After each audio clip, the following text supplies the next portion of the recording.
আন্দোলনের মুখে পড়ে পতন হয়েছিল বাংলাদেশের হাসিনা সরকারের। দেশের মানুষের চাপে পড়ে প্রধানমন্ত্রীর পদ থেকে ইস্তফা দিতে বাধ্য হয়েছেন শেখ হাসিনা।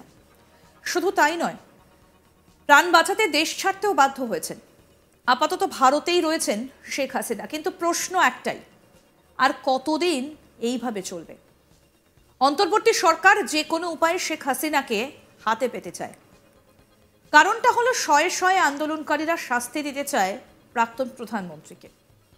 এই অবস্থায় বাংলাদেশ সরকার বদলের পর বহুদিন বেপাত্তা দেশের তৎকালীন স্বরাষ্ট্রমন্ত্রী আসাদুজ্জামান খান কামাল। জানেন এবার তাকে দেখা গেল কোথায়? এবার তাকে দেখা গেল কলকাতার রাস্তায়, আর তা নিয়ে রীতিমতো শোরগোল পড়ে গিয়েছে। আর তার ছবি সামনে এনেছে বাংলাদেশের এক বেসরকারি টিভি চ্যানেল। আর সেখানে বাংলাদেশের প্রাক্তন মন্ত্রী আসাদুজ্জামান খান কামালকে নিউ টাউনের ইকো পার্কে আড্ডা দিতে দেখা গিয়েছে আওয়ামী লীগের বেশ কয়েকজন নেতার সঙ্গে। ইকো পার্কে সন্ধ্যায় দেখা গিয়েছে তাদের।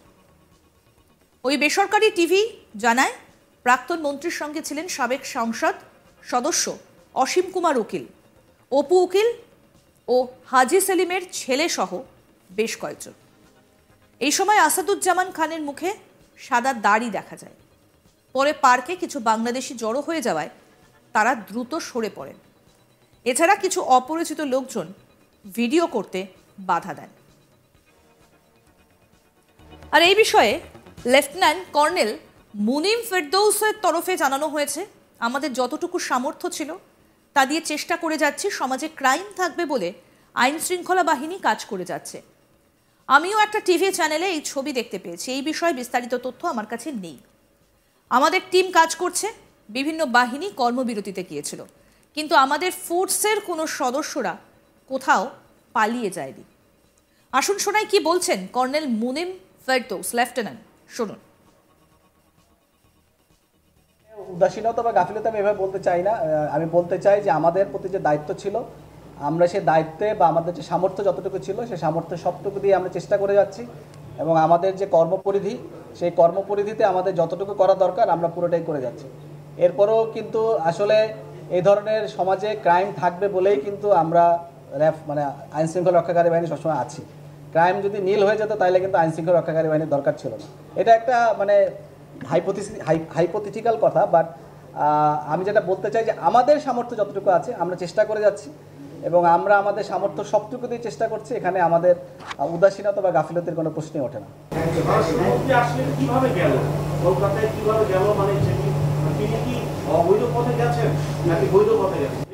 আপনার মতো আমি এইটা একটা টিভি চ্যানেলে দেখতে পেয়েছি। আমি আসলে এই বিষয়ে বিস্তারিত জানি না। আপনি যেভাবে জানতে পেরেছেন আমিও ঠিক সেভাবেই জেনেছি। আসলে এই বিষয়ে বিস্তারিত তথ্য আমার তো আমরা আমাদের যে সকল টিম আছে তারা অবশ্যই কাজ করছে এবং কাজ করে যাচ্ছে, এবং আমরা আমাদের সামর্থ্যে সবটুকু দিয়ে আমরা কাজ করে যাব। আপনারা জানেন যে 5ই আগস্ট পরবর্তী সময় কিন্তু বিভিন্ন বাহিনী থেকে বিভিন্ন জনগণ যারা এই সকল কাজ করেছে তারা কিন্তু পালিয়ে গিয়েছিল, এবং এছাড়াও আমরা দেখব যে অনেকেই কিন্তু বিভিন্ন বাহিনী কিন্তু কর্মবিরতিতে গিয়েছিল, কিন্তু আমাদের র্যাব ফোর্সেসের কিন্তু কোনো সদস্য কোথাও কোনো কর্মবিরতি করেনি বা কেউ কিন্তু কোথাও পালিয়ে যায়নি। এবং এখানে আমি বলতে চাই, আপনি যে পয়েন্টটা বললেন যে আমাদের যে সকল সিসিটিভি ফুটেজ আছে, আমাদের যে সকল অস্ত্র ইন আউট রেজিস্টার আছে, তারপর যে বিভিন্ন রেজিস্টারগুলো আছে সেগুলো বিশ্লেষণ করা হয়েছে। তার মাধ্যমে আমরা কিন্তু রিপোর্ট দিয়েছি, এবং সেখানে আমরা বলেছি আমরা হেলিকপ্টার থেকে শুধুমাত্র টিয়ার সেল এবং সাউন্ড গ্রেনেড নিক্ষেপ করেছি, এবং এই বিষয়টিকে পর্যালোচনা করার জন্য আমাদের র্যাব হেডকোয়ার্টার থেকেও বিভিন্ন ধরনের কার্যক্রম গ্রহণ করা হয়েছে। তার মাধ্যমেই কিন্তু আমরা নিশ্চিত হয়ে আপনাদেরকে বলছি।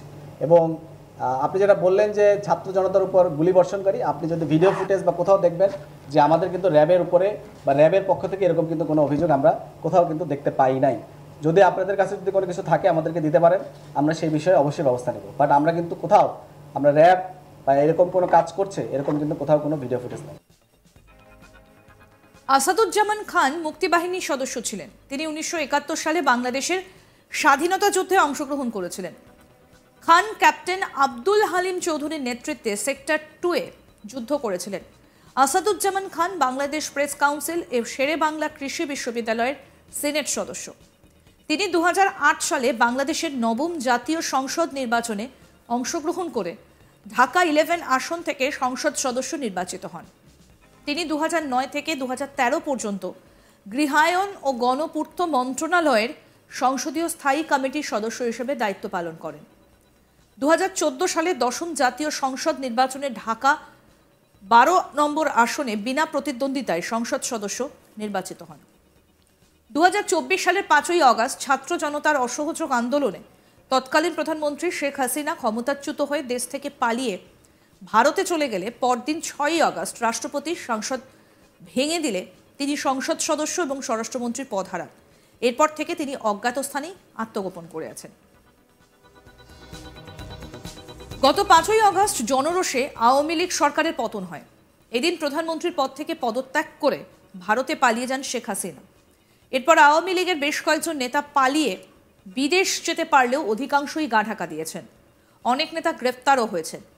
পালিয়ে যাওয়া নেতাদের মধ্যে সবথেকে বেশি মামলা হয়েছে আসাদুজ্জামান খান কামালের বিরুদ্ধে। আসাদুজ্জামান খান কামাল ছাড়াও সেখানে সাবেক এমপি অসীম কুমার উকিল, অপু উকিল এবং হাজি সেলিমের এক ছেলে রয়েছেন বলে জানা গিয়েছে।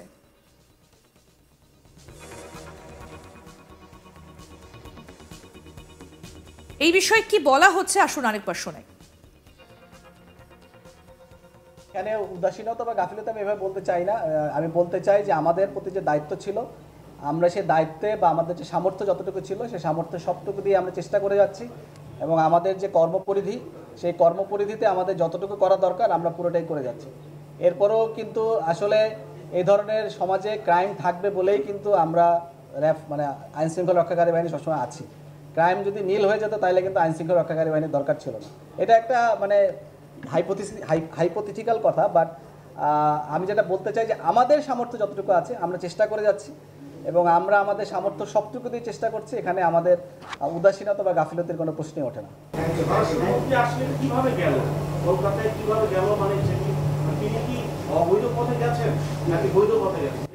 আপনার মতো আমি এইটা একটা টিভি চ্যানেলে দেখতে পেয়েছি। আমি আসলে এই বিষয়ে বিস্তারিত জানি না। আপনি যেভাবে জানতে পেরেছেন আমিও ঠিক সেভাবেই জেনেছি।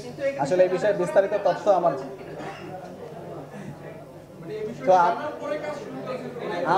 আমরা আমাদের যে সকল টিম আছে তারা অবশ্যই কাজ করছে এবং কাজ করে যাচ্ছে এবং আমরা আমাদের সামর্থ্যে সবটুকু দিয়ে আমরা কাজ করে যাব। আপনারা জানেন যে 5ই আগস্ট পরবর্তী সময় কিন্তু বিভিন্ন বাহিনী থেকে বিভিন্ন জনগণ যারা এই সকল কাজ করেছে তারা কিন্তু পালিয়ে গিয়েছিল এবং এছাড়াও আমরা দেখব যে অনেকেই কিন্তু বিভিন্ন বাহিনী কিন্তু কর্মবিরতিতে গিয়েছিল, কিন্তু আমাদের র্যাব ফোর্সেসের কিন্তু কোনো সদস্য কোথাও কোনো কর্মবিরতি করেনি বা কেউ কিন্তু কোথাও পালিয়ে যায়নি। এবং এখানে আমি বলতে চাই আপনি যে পয়েন্টটা বললেন যে আমাদের আরো আপডেট পেতে দেখতে থাকুন আজ তাক বাংলার ইউটিউব চ্যানেল, সাবস্ক্রাইব করুন।